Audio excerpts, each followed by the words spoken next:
இன்றைய முக்கிய செய்திகள். ஆந்திரா ஒடிசா இடையே கரையை கடக்கிறது குலாப் புயல். 85 கிலோமீட்டர் வேகத்தில் பலத்த காற்று வீசும் என எச்சரிக்கை. நகை கடன்களை ஆய்வு செய்ய குழுக்களை அமைக்க அரசு உத்தரவு. நவம்பர் 20ஆம் தேதிக்குள் அறிக்கை அளிக்க கெடு. கொரோனா தடுப்பூசி போட ஆர்வத்துடன் திரண்ட மக்கள் 3வது முறையாக இலக்கை கடந்து சாதனை. தொடர் மழையால் வயலில் பூத்த ஆம்பல் மலர்கள். குளமாக மாறிய விளைநிலத்தில் படகு சவாரி.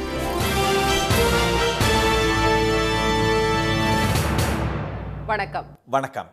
வங்கக்கடலில் உருவாகியுள்ள குலாப் புயல் நள்ளிரவில் கரையை கடக்கும் என்று இந்திய வானிலை ஆய்வு மையம் தெரிவித்துள்ளது. கிழக்கு மத்திய வங்கக்கடலில் நேற்று முன்தினம் உருவான காற்றழுத்த தாழ்வு பகுதி நேற்றிரவு புயல் சின்னமாக மாறியது.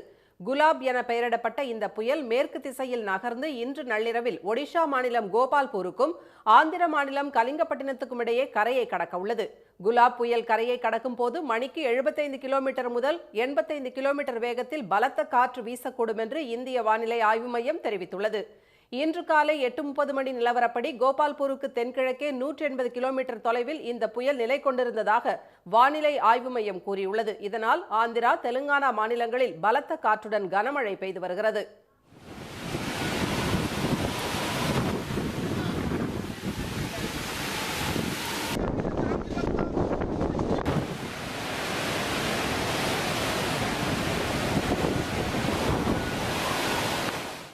புயல் காரணமாக சென்னை, எண்ணூர், கடலூர், நாகை, தூத்துக்குடி, பாம்பன், புதுச்சேரி துறைமுகங்களில் 2ஆம் எண் புயல் எச்சரிக்கை கூண்டு ஏற்றப்பட்டுள்ளது. கடல் கொந்தளிப்புடன் காணப்படுவதால் மீனவர்கள் கடலுக்கு செல்லவில்லை. வாணியம்பாடி, ராணிப்பேட்டை உள்ளிட்ட இடங்களில் பெய்த கனமழையால் தெருக்களில் மழைநீர் தேங்கியுள்ளது. கரூர் மற்றும் சுற்றுப்பகுதிகளில் பெய்த கனமழையால் வயல்வெளிகள் தண்ணீர் காடாக காட்சியளிக்கின்றன. இதனிடையே தென்மேற்கு பருவக்காற்று காரணமாக தேனி, திண்டுக்கல், தென்காசி, மதுரை, விருதுநகர், நெல்லை, கன்னியாகுமரி மாவட்டங்களில் ஓரிரு இடங்களில் இடியுடன் கனமழை பெய்யக்கூடும் என்று சென்னை வானிலை ஆய்வு மையம் தெரிவித்துள்ளது. மேற்கு தொடர்ச்சி மலையை ஒட்டிய மாவட்டங்கள், தென் மாவட்டங்கள், கடலோர மாவட்டங்கள் மற்றும் புதுவை, காரைக்கால் பகுதிகளில் ஓரிரு இடங்களில் லேசான மழை பெய்ய வாய்ப்பிருப்பதாக வானிலை ஆய்வு மையம் கூறியுள்ளது. குமரிக்கடல், மன்னார் வளைகுடா, தென்மேற்கு வங்கக்கடல் பகுதிகளில் இன்று முதல் நாளை வரை பலத்த காற்று மணிக்கு 45 முதல் 55 கிலோமீட்டர் வேகத்தில் வீசக்கூடும் என்றும், கேரளா, லட்சத்தீவு மற்றும் தென்கிழக்கு அரபிக்கடல் பகுதிகளில் இன்று முதல் நாளை மறுநாள் வரை சூறாவளி காற்று மணிக்கு 40 முதல் 50 கிலோமீட்டர் வேகத்தில் வீசக்கூடும் என்றும் தெரிவித்துள்ள வானிலை மையம் அந்த பகுதிகளுக்கு மீனவர்கள் செல்ல வேண்டாம் என்றும் எச்சரித்துள்ளது. கூட்டுறவு வங்கிகளால் வழங்கப்பட்ட அனைத்து நகை கடன்களையும் ஆய்வு செய்து முறைகேடுகளை கண்டறிய குழு அமைத்து தமிழக அரசு உத்தரவிட்டுள்ளது. திமுகவின் தேர்தல் வாக்குறுதிப்படி கூட்டுறவு வங்கிகளில் பெறப்பட்ட 5 சவரன் வரையிலான நகை கடன்களை தள்ளுபடி செய்து முதலமைச்சர் திரு மு க ஸ்டாலின் உத்தரவிட்டார். தகுதியான பயனாளிகளை கண்டறிய மாநிலம் முழுவதும் கூட்டுறவு நகை கடன் வாங்கியவர்கள் பற்றிய விவரங்களை ஆய்வு செய்யவும் அவர் உத்தரவிட்டார். அதன்படி நடத்தப்பட்ட ஆய்வில் அதிமுக ஆட்சியில் நகை கடன் வழங்கியதில் அரங்கேறிய விதவிதமான மோசடிகள் அம்பலமாகி வருகின்றன. போலி நகைகள், மாற்று குறைந்த நகைகளை அடமானம் வைப்பது, நகையே அடமானம் வைக்காமல் அடமானம் வைத்தது போல் கணக்கு காட்டுவது உள்ளிட்ட 12 வகைகளில் கோடிக்கணக்கில் முறைகேடு நடந்தது தெரிய வந்துள்ளது. இந்நிலையில் 5 சவரன் மட்டுமின்றி கூட்டுறவு வங்கிகளால் வழங்கப்பட்ட அனைத்து பொது நகை கடன்களையும் ஆய்வு செய்ய அரசு உத்தரவிட்டுள்ளது. அதற்காக கூட்டுறவு சார் பதிவாளர், சரக மேற்பார்வையாளர் அல்லது கள மேலாளர் மற்றும் நகை மதிப்பீட்டாளரை கொண்ட ஆய்வு குழுக்களை மண்டல வாரியாக அமைக்க உத்தரவிடப்பட்டுள்ளது. சென்னை மண்டலத்தில் துணை பதிவாளர்களை கொண்டு குழு ஆய்வு செய்து அறிக்கை தர உத்தரவு பிறப்பிக்கப்பட்டுள்ளது. அனைத்து மாவட்டங்களிலும் ஆய்வு குழுக்கள் நவம்பர் 15ஆம் தேதிக்குள் பணிகளை முடித்து அடுத்த 5 நாட்களுக்குள் அரசுக்கு அறிக்கை அளிக்க வேண்டும் என்றும் கூட்டுறவு சங்கங்களின் பதிவாளர் உத்தரவிட்டுள்ளார். தமிழ்நாட்டில் இன்று நடைபெற்ற 3வது மெகா தடுப்பூசி முகாமிலும் இலக்கை விஞ்சி தடுப்பூசிகள் செலுத்தப்பட்டன. கொரோனா பரவலை அடியோடு தடுக்கும் நோக்கில் காலை 7 மணி முதல் தடுப்பூசி முகாம்கள் நடத்தப்பட்டு வரும் நிலையில் சென்னையில் சென்ட்ரல் ரயில் நிலையம், பட்டாளம், அயனாவரம் பகுதிகளில் 5 தடுப்பூசி சிறப்பு முகாம்களை முதலமைச்சர் திரு மு க ஸ்டாலின் பார்வையிட்டு பொதுமக்களிடம் தடுப்பூசி செலுத்திக் கொண்டது குறித்து கேட்டறிந்தார். அரக்கோணம் அடுத்த நெமிலி பேரூராட்சியில் தடுப்பூசி போட்டுக்கொள்ளும் பெண்களுக்கு புடவை, ஆண்களுக்கு வேட்டி, முதியவர்களுக்கு போர்வை வழங்கப்பட்டது. நாகை அருகே திருக்கண்ணங்குடியில் தடுப்பூசி போட்டுக் கொண்டவர்களுக்கு பாத்திரங்கள் வழங்கப்பட்டன. திண்டுக்கல்லில் தடுப்பூசி முகாமில் கலந்து கொண்ட அனைவருக்கும் 200 ரூபாய் கூப்பனும் 1 மணி நேரத்துக்கு ஒரு முறை குலுக்கல் முறையில் தங்கக்காசு, வெள்ளிக்காசு, பட்டுச்சேலை, செல்பேசி ஆகிய பரிசுகளும் வழங்கப்பட்டன. ஊசி போடுறவங்களுக்கு ஊக்கப்படுத்துகிற விதமாக ஃபஸ்ட்டு டோஸ் போடுறவங்களுக்கு குலுக்கல் முறையில் தேர்ந்தெடுத்து பரிசு கொடுக்கறதா சொல்லியிருக்காங்க. கோல்டு காயின், பட்டுப்புடவை, மொபைல் ஃபோன், சில்வர் காயின் இதெல்லாம் கொடுக்கறதா சொல்லியிருக்காங்க. அது மட்டும் இல்லாமல் ஃபஸ்ட்டு டோஸ் போடுற எல்லாத்துக்குமே ஒரு கூப்பன் ஒன்று கொடுக்குறாங்க, எங்கே வேணாலும் நம்ம பர்ச்சேஸ் பண்ணுற மாதிரி. திருச்சியில் தடுப்பூசி முகாமை பார்வையிட்ட அமைச்சர்கள் திரு KN நேரு, திரு மா சுப்பிரமணியன் ஆகியோர் 100% தடுப்பூசி செலுத்தப்பட்ட 10 ஊராட்சிகளின் மன்ற தலைவர்களுக்கு சால்வை அணிவித்து கேடயம் வழங்கி பாராட்டு தெரிவித்தனர். பின்னர் செய்தியாளர்களிடம் பேசிய திரு சுப்பிரமணியன், தமிழகத்தில் முதல் தவணை தடுப்பூசி செலுத்திக் கொண்டவர்களின் எண்ணிக்கை இன்று 60% கடக்கும் என நம்பிக்கை தெரிவித்தார். இலக்கை காட்டிலும் கூடுதலாக தமிழ்நாடு முழுவதிலும் தடுப்பூசி செலுத்தும் பணி நடைபெறும் என்று கருதுகிறோம். காரணம், காலையிலேயே எல்லா மையங்களிலும் கூட்டம் அலைமோதி கொண்டிருக்கிறது. நிச்சயம் ஒரு 20-25 லட்சம் இந்த இலக்கு வருமானால் இன்று மாலை தமிழகத்தில் தடுப்பூசி செலுத்திக் கொண்டவருடைய முதல் தவணை தடுப்பூசி சதவிகிதம் 60 கடக்கும் என்கின்ற நம்பிக்கை இருக்கிறது. திருச்சியில் ஒவ்வொரு கோட்டத்திலும் தடுப்பூசி செலுத்திக் கொண்டவர்களுக்கு குலுக்கல் முறையில் பரிசு வழங்கப்பட்டது. சேலம் மாவட்டம் ஆத்தூரில் 7 முகாம்களில் 1600 பேருக்கு தடுப்பூசி போடப்பட்டது. அதன் பிறகு இருப்பு இல்லாததால் மக்கள் ஏமாற்றத்துடன் திரும்பினர். இதனிடையே சென்னையில் செய்தியாளர்களிடம் பேசிய உலக சுகாதார நிறுவன தலைமை ஆராய்ச்சியாளர் திருமதி சௌமியா சுவாமிநாதன், தமிழக அரசின் சிறப்பு முகாம்கள் மூலம் கொரோனா தடுப்பூசி செலுத்துபவர்களின் எண்ணிக்கை அதிகரித்துள்ளதாக பாராட்டு தெரிவித்தார்.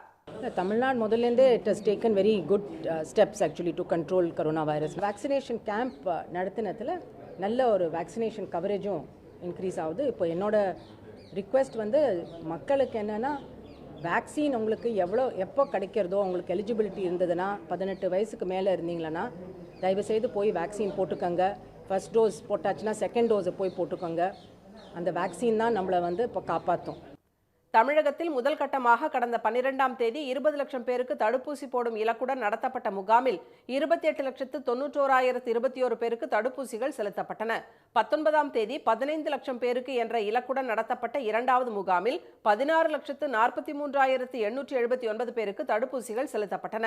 மாநிலம் முழுவதும் 15 லட்சம் பேருக்கு தடுப்பூசி போடும் இலக்குடன் இன்று இரவு 7 மணி வரை நடைபெற்று வரும் முகாம்களில் மாலை 5 மணி நேர நிலவரப்படி 20,07,000 பேருக்கு தடுப்பூசி போடப்பட்டுள்ளது. ஊரக உள்ளாட்சி தேர்தலுக்கான பணிகள் தீவிரமாக நடைபெற்று வரும் நிலையில் 1000க்கும் மேற்பட்டோர் போட்டியின்றி தேர்வாகியுள்ளனர். தமிழகத்தில் புதிதாக பிரிக்கப்பட்ட 9 மாவட்டங்களுக்கும் ஏனைய மாவட்டங்களில் காலியாக உள்ள ஊரக உள்ளாட்சி பதவிகளுக்கும் வரும் 6 மற்றும் 9 ஆகிய தேதிகளில் 2 கட்டங்களாக தேர்தல் நடைபெற உள்ளது. போட்டியிடும் வேட்பாளர் பட்டியல் இறுதி செய்யப்பட்டு சின்னங்கள் ஒதுக்கப்பட்டன. இதையடுத்து வேட்பாளர்கள் பிரச்சாரத்தில் ஈடுபட்டு வருகின்றனர். கள்ளக்குறிச்சி மாவட்டத்தில் 3773 பதவிகளுக்கு போட்டியிட்டவர்களில் 487 பேர் போட்டியின்றி தேர்வாகியுள்ளனர். அந்த மாவட்டத்தில் அதிமுக கூட்டணியில் உள்ள பாஜக தனித்து போட்டியிடுகிறது. 8 மாவட்ட கவுன்சிலர் மற்றும் 37 ஒன்றிய கவுன்சிலர் பதவிகளுக்கு பாஜக போட்டியிடுகிறது. அந்த இடங்களில் அதிமுகவினரும் போட்டியிடுவதால் கூட்டணியில் குழப்பம் ஏற்பட்டுள்ளது. ராணிப்பேட்டை மாவட்டத்தில் 7 ஊராட்சி ஒன்றியங்களில் உள்ள பதவிகளுக்கு 2648 பேர் போட்டியிடுவதில் 486 பதவிகளுக்கு வேட்பாளர்கள் போட்டியின்றி தேர்வு செய்யப்பட்டனர். வேலூர் மாவட்டத்தில் மனு தாக்கல் செய்த 2478 பேரில் 316 பேர் போட்டியின்றி தேர்வாகினர். காஞ்சிபுரம் மாவட்டத்தில் போட்டியிடும் 7036 பேரில் 149 பேர் போட்டியில்லாமல் தேர்வு செய்யப்பட்டனர். இதனிடையே சென்னை அண்ணா அறிவாலயத்தில் முதலமைச்சரும் திமுக தலைவருமான திரு மு க ஸ்டாலின் தலைமையில் இன்று ஆலோசனை கூட்டம் நடைபெற்றது. இதில் தேர்தல் களத்தில் மேற்கொள்ள வேண்டிய சட்ட நடவடிக்கைகள், தேர்தல் ஆணையத்தை அணுக வேண்டிய வழிமுறைகள், எதிர்க்கட்சிகளின் புகார்களை எதிர்கொள்வது எப்படி என்பன உள்ளிட்ட பல்வேறு விஷயங்கள் விவாதிக்கப்பட்டன. இந்த கூட்டத்தில் நீர்ப்பாசனத்துறை அமைச்சர் திரு துரைமுருகன், எம்பிக்கள் திரு NR இளங்கோ, திரு TKS இளங்கோவன் உள்ளிட்டோர் கலந்து கொண்டனர். கேரளாவில் நீர் நிறைந்த வயல்வெளியில் படகு சவாரி செய்து சுற்றுலா பயணிகள் குதூகலம் அடைந்து வருகின்றனர். கோட்டயம் நகரின் பனச்சிக்காடு பகுதியில் உள்ள வயல்கள் மழைநீர் தேங்கியதால் ஏரியாக மாறியுள்ளன.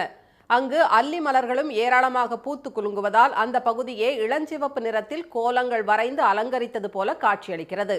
கேரள மாநிலத்தவர் ஆம்பல் என அழைக்கும் இந்த பூக்கள் தோரணம் அமைத்திருக்கும் அழகை காண சுற்றுலா பயணிகள் ஆண்டுதோறும் வருவது வழக்கம். இந்நிலையில் உள்ளூர் மக்கள் மட்டுமின்றி வெளிமாநில சுற்றுலா பயணிகளும் வரத் தொடங்கியுள்ளதால் படகு சவாரியும் களை கட்டியுள்ளது.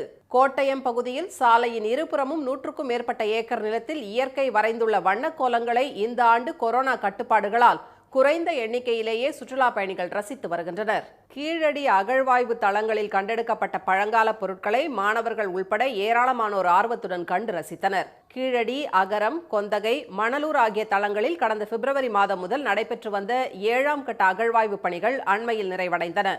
மணலூர் தவிர்த்து பிற தளங்களில் 8 குழிகள் தோண்டப்பட்டு 4500க்கும் மேற்பட்ட பொருட்கள் கண்டெடுக்கப்பட்டன.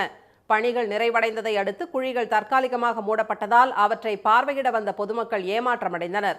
இந்நிலையில் தென் தமிழக சுற்றுலா முகவர்கள் சார்பில் இன்று ஒருநாள் கீழடி அகழ்வாய்வு தளங்களை காண ஏற்பாடு செய்யப்பட்டது.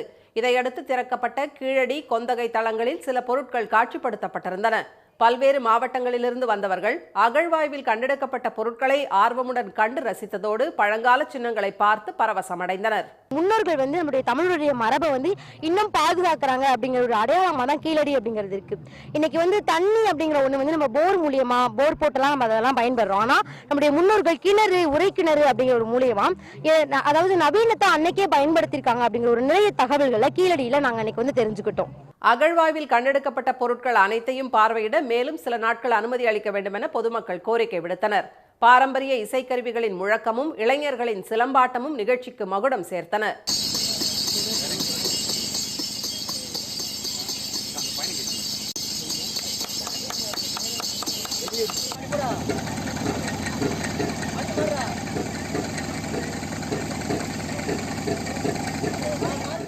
நீண்ட வரிசையில் நின்று ஆர்வமுடன் பார்த்த பொதுமக்களுக்கு காட்சிப்படுத்தப்பட்டிருந்த பொருட்கள் குறித்து தொல்லியல் துறை அலுவலர்கள் விளக்கம் அளித்தனர்.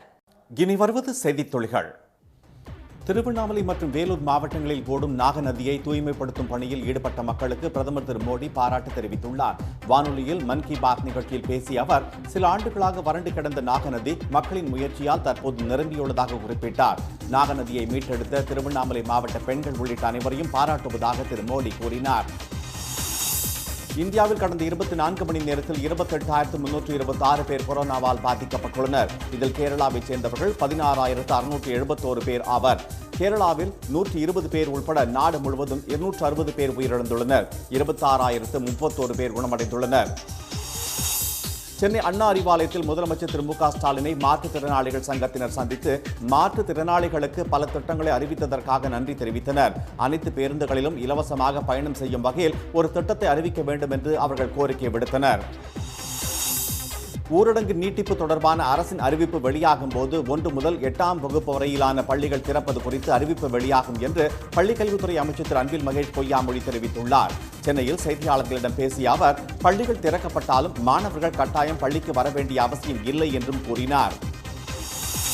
திமுக அரசை குறை சொல்வதை அதிமுக இணை ஒருங்கிணைப்பாளர் எடப்பாடி திரு பழனிசாமி நிறுத்திக் கொள்ளாவிட்டால் தக்க பதிலடி கொடுக்கப்படும் என்று தொழில்துறை அமைச்சர் திரு தங்கம் தென்னரசு எச்சரித்துள்ளார். சென்னையில் செய்தியாளர்களிடம் பேசிய அவர், அதிமுக ஆட்சியில் விதி எண் 110 கீழ் அறிவிக்கப்பட்ட 537 அறிவிப்புகளுக்கு எந்த நடவடிக்கையும் எடுக்காமல் நிலுவையில் விட்டுவிட்டு போய்விட்டதாக தெரிவித்தார். அதிமுக ஆட்சினாலே 110 விதியில் எல்லாம் வரிசை அறிவிப்பாக செஞ்சுட்டு வந்தாங்க. அந்த அறிவிப்புகளில் இன்றைக்கி அவங்களா சொன்ன அறிவிப்புகளே பார்த்திங்கன்னா 537 அறிவிப்புகளுக்கு இன்றைக்கி எந்த நடவடிக்கையும் இல்லாமல் நிலுவையிலே போட்டிருக்கக்கூடியவர் தான் எடப்பாடி பழனிசாமி அவர்கள். தம் மீதான குற்றங்களை மறைக்க திமுக மீது திரு பழனிசாமி குறை கூறி வருவதாக திரு தங்கம் தென்னரசு கூறினார். தமிழ்நாடு மாசு கட்டுப்பாட்டு வாரிய தலைவராக வனத்துறை செயலாளர் திருமதி சுப்ரியா சாகுவிற்கு கூடுதல் பொறுப்பு வழங்கப்பட்டுள்ளது. மாசு கட்டுப்பாட்டு வாரிய தலைவராக இருந்த திரு வெங்கடாச்சலம் மீது லஞ்ச ஒழிப்பு போலீசார் வழக்கு பதிவு செய்ததை தொடர்ந்து இந்த நடவடிக்கை எடுக்கப்பட்டுள்ளது. அவரது வீட்டில் லஞ்ச ஒழிப்பு போலீசார் சோதனை நடத்தி கட்டுக்கட்டாக பணம், 11 கிலோ தங்கம் உள்ளிட்டவைகளை பறிமுதல் செய்துள்ளது குறிப்பிடத்தக்கது. சென்னை ஆவடி அருகே திருமுல்லை வாயிலில் உள்ள நரிக்குறவர் காலனியில் சாலை, குடிநீர், மின்விளக்கு உள்ளிட்ட அடிப்படை வசதிகளை தமிழக அரசு செய்து கொடுத்ததை தொடர்ந்து நரிக்குறவர்கள் ஆட்டம் பாட்டத்துடன் கொண்டாட்டத்தில் ஈடுபட்டனர். இதில் பால்வளத்துறை அமைச்சர் திரு நாசர் கலந்து கொண்டார். அடிப்படை வசதிகளுக்காக 10 ஆண்டுகளாக போராடி வந்த நரிக்குறவர்களுக்கு தற்போது 33 லட்சம் ரூபாய் செலவில் நலத்திட்டங்கள் வழங்கப்பட்டுள்ளதாக திரு நாசர் தெரிவித்தார். சென்னையில் குற்றத்தடுப்பு முன்னெச்சரிக்கை நடவடிக்கையாக 52 மணி நேரத்தில் 3325 ரவுடிகள் கைது செய்யப்பட்டுள்ளனர். அவர்களிடமிருந்து 7 நாட்டு துப்பாக்கிகள், கத்திகள் உள்ளிட்ட 1117 ஆயுதங்கள் பறிமுதல் செய்யப்பட்டுள்ளன. ரவுடிகளை கண்காணித்து அவர்கள் மீது கடும் நடவடிக்கை எடுக்க டிஜிபி திரு சைலேந்திர பாபு உத்தரவிட்டுள்ளார். உத்தரப்பிரதேசத்தில் இருந்து தேர்வானவர்களை சென்னையில் நியமித்து சென்னையில் தேர்வு செய்யப்பட்டவர்களை காத்திருப்போர் பட்டியலில் வைக்க ரயில்வே தேர்வு வாரியம் உத்தரவிட்டுள்ளதாக மார்க்சிஸ்ட் கம்யூனிஸ்ட் எம்பி திரு வெங்கடேசன் குற்றம் சாட்டியுள்ளார். இந்த உத்தரவை திரும்ப பெறாவிட்டால் போராட்டத்தில் ஈடுபட போவதாக அவர் எச்சரித்துள்ளார். கூடலூர் அருகே தேவன் எஸ்டேட் தோட்ட தொழிலாளியை புலி தாக்கிய இடத்தை ஆய்வு செய்த மாவட்ட ஆட்சியர் திருமதி இன்னசென்ட் திவ்யா புலியை பிடிக்கும் வரை மக்கள் வீடுகளை விட்டு வெளியே வர வேண்டாம் என்று அறிவித்துள்ளார். மக்களுக்கு தேவையான அத்தியாவசிய பொருட்கள் வீடுகளுக்கு கொண்டு வந்து வழங்கப்படும் என்று அவர் கூறியுள்ளார். புலியை மயக்க ஊசி செலுத்தி பிடிக்கும் பணியில் 60க்கும் மேற்பட்ட வனத்துறையினர் ஈடுபட்டுள்ளனர். குமரியில் வார இறுதி நாட்களில் சுற்றுலா பயணிகள் அதிக அளவில் கூடுவதால் கடற்கரை பகுதிகளுக்கு பொதுமக்கள் வர தடை விதிக்கப்பட்டுள்ளது. இதனால் விவேகானந்த மண்டபம் மற்றும் திருவள்ளுவர் சிலைக்கு படகு போக்குவரத்து இன்று ரத்து செய்யப்பட்டுள்ளது. நாளை வழக்கம் போல் படகு போக்குவரத்து நடைபெறும் என்று அறிவிக்கப்பட்டுள்ளது. தூத்துக்குடியில் செல்லப்பிராணிகளின் கண்காட்சி நடைபெற்றது. இதில் வீட்டில் வளர்க்கப்படும் ஜெர்மன் ஷெப்பர்ட், பொமரியன், லேபர், புல்டாக், சிப்பிப்பாறை நாய்கள் உட்பட ஏராளமான செல்லப்பிராணிகள் கலந்து கொண்டன. அனைத்து செல்லப்பிராணிகளுக்கும் சான்றிதழ்களும் நினைவு பரிசுகளும் வழங்கப்பட்டன. ஈரோடு மாவட்டம் அந்தியூர் அருகே கொமரநாயனூரில் மேற்கூரை அமைப்பதற்காக வெல்டிங் செய்யும் போது வீட்டில் இருந்த பட்டாசுகள் மீது தீப்பொறி விழுந்து ஏற்பட்ட வெடி விபத்தில் ஒருவர் உயிரிழந்தார். மேலும் 3 பேர் படுகாயம் அடைந்தனர். இது குறித்து போலீசார் விசாரணை நடத்தி வருகிறார்கள். சென்னையில் இன்று ஆபரண தங்கம் விலை மாற்றமின்றி சவரன் 34,912 ரூபாயாகும். 1 கிராம் 4,364 ரூபாயாகும் உள்ளது. வெள்ளி விலை 1 கிராம் 64 ரூபாய் 10 காசுகளாக உள்ளது.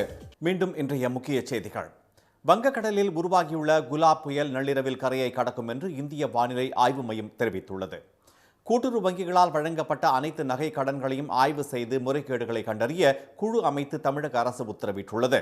தமிழ்நாட்டில் இன்று நடைபெற்ற 3வது மெகா தடுப்பூசி முகாமில் இலக்கை விஞ்சி 20 லட்சத்திற்கும் மேற்பட்டோருக்கு தடுப்பூசி செலுத்தப்பட்டுள்ளது. இத்துடன் இந்த செய்திகள் நிறைவடைகின்றன. மீண்டும் சன் டிவியில் செய்திகள் காலை 7:30 மணிக்கு. செய்திகளை உடனுக்குடன் தெரிந்து கொள்ள சன் நியூஸ் தொலைக்காட்சியை பாருங்கள். வணக்கம். வணக்கம்.